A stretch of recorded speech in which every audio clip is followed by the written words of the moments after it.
नमस्कार मित्रों, मैं हूं डॉक्टर हरिनिवास। आप इस समय आनंद ले रहे हैं महर्षि सदानंद योगेंद्र के वेदांत सार का। चैनल है संस्कृत साहित्य एवं संस्कृति। हमने महावाक्य तत्वमसि देखा। आज दूसरे महावाक्य अहम ब्रह्मास्मि की तरफ जाना था, लेकिन मुझे ये एहसास हुआ कि यहाँ पे जो इस महावाक्यार्थ की सिद्धि के लिए संबंध त्रय की चर्चा की गई थी, जिसमें समानाधिकरण संबंध की बात थी, जहां विशेषण विशेष भाव की बात थी और जहां लक्ष्य लक्षण भाव की बात थी। चलिए, समानाधिकरण सरल था, वो आपकी समझ में आ गया। विशेषण विशेष में भी कुछ विशिष्ट नहीं है, वो भी आपकी समझ में आ गया। लेकिन लक्ष्य लक्षण में हमने जहां तक लक्षणा को जिस रूप में पढ़ा है, उस रूप से यहां पे लक्षणा नहीं आती। इसलिए मैंने कहा कि एक वीडियो इस लक्षणा के विषय को लेकर के या इस तत्वमसि वाक्य में जो लक्ष्य लक्षण भाव है उसको लेकर के और बनता है। ये जरूरी है, सबके समझने के लिए जरूरी है। तो देखिए, मुख्य बात जो है वो शुरू होती है मेरे हिसाब से कि संसर्गो व विशिष्टो व वाक्यार्थो नात्र सम्मता। आप एक वाक्य का अर्थ जो लेते हैं वो ना तो उसकी सन्निधि की वजह से, ना उसके वैशिष्ट की वजह से उसको आप वाक्यार्थ नहीं मान सकते हैं। जो आपको एक अखंड रसत्वेन वाक्यार्थो विदुषामता, जो आपको उसका एक अखंड रस प्राप्त करवा सके, उस वाक्य का वास्तविक अर्थ आपको प्रदान कर सके, वही वाक्यार्थ हुआ करता है।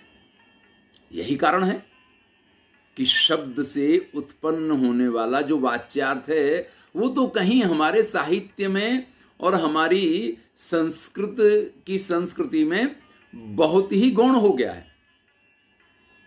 अगर हम उत्तम काव्य की बात करें तो वहां भी व्यंग्यार्थ को प्रधानता दी जाती है, वाच्यार्थ तो कहीं कोने में पड़ा दिखाई देता है हमको।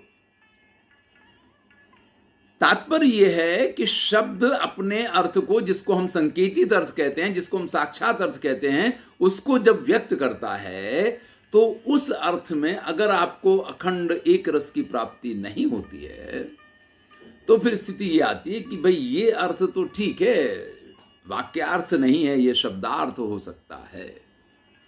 वाक्यार्थ क्या होगा? तो वाक्यार्थ लक्ष्यार्थ भी हो सकता है, वो वाक्यार्थ व्यंग्यार्थ भी हो सकता है, और वो वाक्यार्थ जो है, जो लक्ष्यार्थ व्यंग्यार्थ नहीं मानते हैं ऐसे मीमांसकों के मत में, तात्पर्यार्थ भी हो सकता है। अब यहां पे जो वाक्य है तत्त्वम असि, तत्त्वमसि, वह तुम हो, इस वाक्य का शाब्दिक अर्थ जब हम लेते हैं तो वह तुम हो, तो भैया ये संबंध नहीं बनता। ये चर्चा तो हम कर ही चुके हैं, या ये अर्थ योग्य नहीं सिद्ध होता है। तो ऐसी स्थिति में जब वाच्यार्थ काम नहीं करता है तो या तो लक्ष्यार्थ हो या व्यंग्यार्थ हो। तो यहां कहा कि लक्ष्य लक्षण भाव है, यानी यहां लक्ष्यार्थ है। तो चलिए अब हम पहले लक्ष्यार्थ को समझें। वेदांत सारकार ने भी इसकी विस्तार के साथ चर्चा की है, इसलिए मुझे लगा कि इसको हमें प्रस्तुत करना चाहिए। अब आचार्य मम्मट ने अपने काव्य प्रकाश में जो लक्षणा पर विचार किया है वो सर्वग्राह्य बना, लेकिन उसके बाद विश्वनाथ वगैरह ने उस पर और भी चर्चाएं की, क्योंकि ज्ञान जो है ना वो कभी भी परिधि में बांधा ही नहीं जा सकता है, उसका कभी अंत नहीं हो सकता है। जब जब आप उसके ऊपर विचार करेंगे कुछ ना कुछ नया आपको उसमें से प्राप्त होगा। तो यहां पे जब हम लक्षणा विचार की बात करते हैं तो आचार्य मम्मट लिखते हैं मुख्यार्थ बाधे। भाई इसकी तीन मुख्य शर्तें हैं। मुख्य अर्थ का बाध होना चाहिए, तद योगे उससे लगता हुआ अर्थ होना चाहिए, रूढ़ी तोथ प्रयोजनात्, रूढ़ी अथवा प्रयोजन उसमें होना चाहिए। ये तीन बातें हों तो लक्षणा का क्षेत्र आता है, नहीं तो वहां लक्षणा नहीं हो सकती है। चलिए अब इस वाक्य की चर्चा करें। तत्वमसि, वह तुम हो। भाई मुख्य अर्थ का बात हो गया, क्योंकि वह जो कि किसी अन्य पद के लिए प्रयुक्त होता है और तुम जो सामने वाले के लिए प्रयुक्त होता है, वो अन्य तुम कैसे हो सकते हो, ये एक मुख्यार्थ बात तो हो गया भैया। अब उससे लगता हुआ अर्थ लेना है, तो हमने उससे लगता हुआ अर्थ लिया कि तुम हो तो बराबर है, लेकिन वह क्या है, चलिए इसी की तो सारी चर्चा करनी है। तो लक्षणा के जब प्रकारों में हम गए तो वहां एक लक्षण लक्षणा है, एक उपादान लक्षणा है। लक्षण लक्षणा में क्या होता है कि जो वाक्य होता है उसमें जो पद होता है वो पद अपने अर्थ को छोड़ देता है और एक अन्य अर्थ का ग्रहण करता है, और जब वो अन्य अर्थ का ग्रहण करता है और अपने अर्थ को छोड़ देता है तो जहद यानी छोड़ दिया है स्व अर्थ, अपना अर्थ जिसने, उसको जहद स्वार्था लक्षणा कहते हैं। इसी का दूसरा नाम लक्षण लक्षणा है। उदाहरण दिया गंगायाम घोषा, कि भाई गंगा में घोष, घोष यानी ऐसी झोपड़ी जिसमें किसी भी प्रकार के मजबूत खंभे ना हो।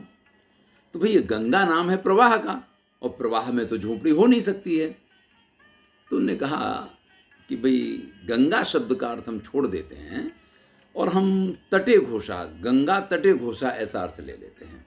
तो यहाँ वाक्य का अर्थ बैठ जाएगा कि भाई गंगायाम घोषा यानी गंगा में झोपड़ी तो नहीं हो सकती है, लेकिन गंगा तटे घोषा, गंगा के प्रवाह से बिल्कुल लगी हुई झोपड़ी जो है वो संभव है।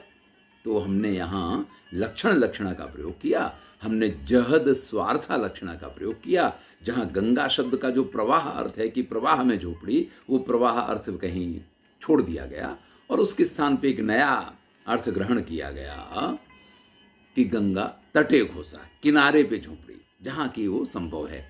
तो इस प्रकार से जहद स्वार्था में वाक्य में आने वाले पद में से जो मुख्य पद होता है वो अपने अर्थ को छोड़ देता है, इसलिए इसको जहद स्व अर्था ऐसा नाम दिया गया है। अब दूसरे प्रकार की लक्षणा है उपादान लक्षणा। अब इसमें क्या होता है कि अपने अर्थ को तो ये नहीं छोड़ता है, लेकिन कोई भी पद इसका ऐसा नहीं जो अपने अर्थ को छोड़ दे। ऊपर से जब उसमें वाक्यार्थ की सिद्धि नहीं होती है तो अन्य पद का ग्रहण कर लिया करता है। यहां उदाहरण दिया कि सोणो धावती, लाल दौड़ता है।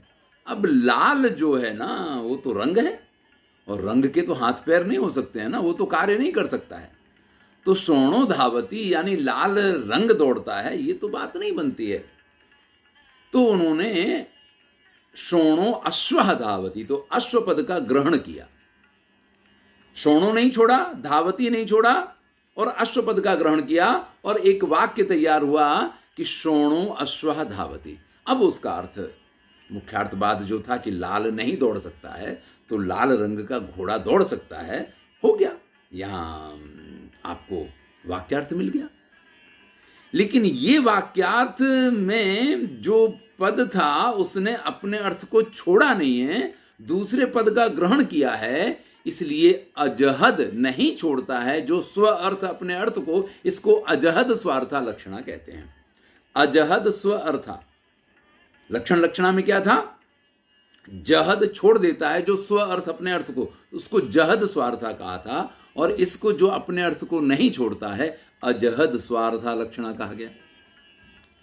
यानी उपादान लक्षणा ये क्या है, अजहद स्वार्था लक्षणा है। अब चलिए तत्त्वमसि वाक्य पे आ जाए हम। तो अगर हमें तत्त्वमसि ये कहना है तो तत् के साथ त्वम का संबंध नहीं बन पा रहा है। हमने सो अयम देवदत्तः वाली जो बात की उसके अनुसार हम इसका अर्थ बिठाने में सक्षम हो गए, लेकिन लक्ष्य लक्षण भाव जो है वो इसका सबसे बड़ा कार्य करता है। और यहां पे एक विशिष्ट प्रकार की लक्षणा का प्रयोग किया गया है जिसको इन्होंने जहदा जहद स्वार्था लक्षणा कहा। यानी हमने या तो जहद स्वार्था देखा था यानी लक्षण लक्षणा को देखा था आचार्य मम्मट के अनुसार, या हमने अजहद स्वार्था को यानी उपादान लक्षणा को देखा था। लेकिन यहां न जहद स्वार्था है न यहां अजहद स्वार्था है, यहां जहद स्वार्था भी है और यहां अजहद स्वार्था भी है। भैया आप कहेंगे कि ये कुछ समझ में नहीं आ रहा है, इसका तात्पर्य क्या है। तो गंगायाम घोषा में प्रवाह अर्थ छोड़ दिया और हमने तट का ग्रहण किया, तो अपने अर्थ को छोड़ के दूसरे अर्थ को लिया था। और श्रोणो धावती में हमने अश्व का ग्रहण तो किया था, लेकिन अपने अर्थ को नहीं छोड़ा था। अब यहां इन दोनों का जो मिक्सचर है, यानी यहां अर्थ को छोड़ना भी है और अर्थ को ग्रहण भी करना है, दोनों बातें जब आएंगी ना, तो ये जहद और अजहद स्वार्था, इसका एक नाम यहां भाग लक्षणा भी दिया गया है। अब समझे हम इसको। यहां वह जो पद है या तत् जो पद है, उसके अर्थ को छोड़ देना है, क्योंकि जब तक तत् त्वम असी कहते हैं तब तक वो बंद नहीं बैठ रहा है। तो तत् पद को हमने छोड़ दिया, तो फिर तो भैया क्या रह गया? त्वमसी रह गया। तो त्वमसी तो ये वाक्य नहीं है, ये तो जिसको हम महावाक्य कहें वो नहीं है। तो हमने तत् के स्थान पे जहां तत् शब्द को छोड़ा था, तत् की जो विशेषताएं थी, शुद्ध बुद्ध चैतन्य, उसका हमने ग्रहण किया। तो हमने शब्द तो छोड़ा, लेकिन उसके गुणों का ग्रहण किया, और इस प्रकार से जिसको छोड़ दिया वो जहद हुआ, और जिसका हमने ग्रहण किया वो अजहद हुआ। और इस प्रकार से जहद अजहद ये दोनों चीजें जिसमें आई, ऐसी ये लक्षणा हुई। इसका परिणाम क्या हुआ कि जो हम कह रहे थे कि तत् त्वम असि, उसकी जगह पे तत् तो छूट गया, लेकिन तत् छूटा और ग्रहण क्या हुआ? शुद्ध बुद्ध सत्व नित्य चैतन्य त्वम असि, ये वाक्य बन गया। क्योंकि हमने उसके जो गुण थे, उसकी जो विशेषताएं थी, जो विशेषण विशेष भाव में देखी थी, तत् के स्थान पे उन सारी विशेषताओं का हमने ग्रहण किया। और जब वो सारी विशेषताएं हमने संग्रहित कर ली, तो तुम्हारे अंदर वो सारी विशेषताएं हैं, ऐसे तुम हो। इसमें वाक्यार्थ में कोई बाध नहीं रहता है, मुख्यार्थ बाध फिर नहीं रह जाता है, और ये लक्ष्यार्थ हमें प्राप्त हो जाता है। तो भैया इस लक्षणा का नाम है न जहद स्वार्था है न अजहद स्वार्था है। यहाँ जहद भी है, यानी अपने अर्थ को छोड़ा भी जाता है, और अजहद भी है, दूसरे अर्थ को लिया भी जाता है। और इस प्रकार की ये विशिष्ट लक्षणा होने के कारण इसको भाग लक्षणा कहा गया है, इसको जहदा जहद स्वार्था लक्षणा कहा गया है। और इसके अनुसार हमारा जो तत्त्वमसी वाक्य है, उसका एक, जिसको अभी कहा था कि अखंडार्थ प्रतिबोधक वाक्यार्थ, ये हमें प्राप्त होता है। क्या वाक्यार्थ प्राप्त हुआ?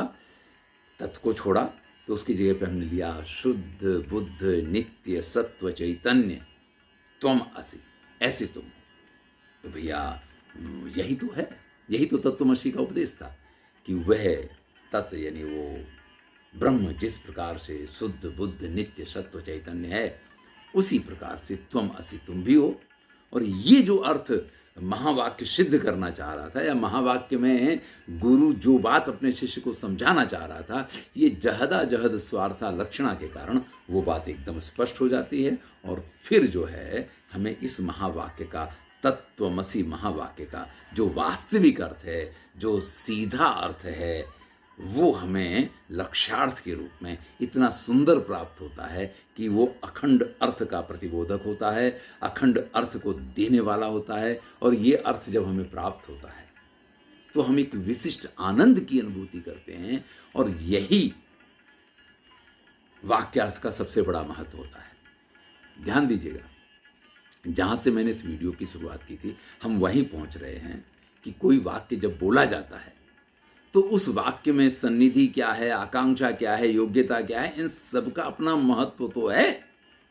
लेकिन उन सब के आधार पे आपको जो शब्दार्थ के माध्यम से वाच्यार्थ मिलता है, या लक्ष्यार्थ मिलता है, या व्यंग्यार्थ मिलता है, उनका महत्व तभी सिद्ध होता है जब वो अर्थ आपको आनंद देने वाला हो। तो भैया यहां तत्वमसी वाक्य का जब इस प्रकार से हमें अर्थ प्राप्त होता है कि तत् चला गया और शुद्ध बुद्ध नित्य सत्व चैतन्य त्वम असि तुम हो, यानी जो अद्वैत हमारा लक्ष्य है कि तत् यानी वो परब्रह्म और त्वम एक ही हो, वो उपदेश यहाँ देने में गुरु सार्थक होता है। और यही इसके अर्थ को प्रकट करने के लिए सबसे उत्तम माध्यम हो सकता है, जिसको यहाँ वेदांत सार में प्रस्तुत किया गया है। धन्यवाद। इस वीडियो में इतना ही। कल की वीडियो में हम अहम ब्रह्मास्मि की चर्चा करेंगे। धन्यवाद। मैं हूं डॉक्टर हरिनिवास। आनंद लीजिए। अच्छा लगे तो मित्रों के साथ शेयर अवश्य कीजिए।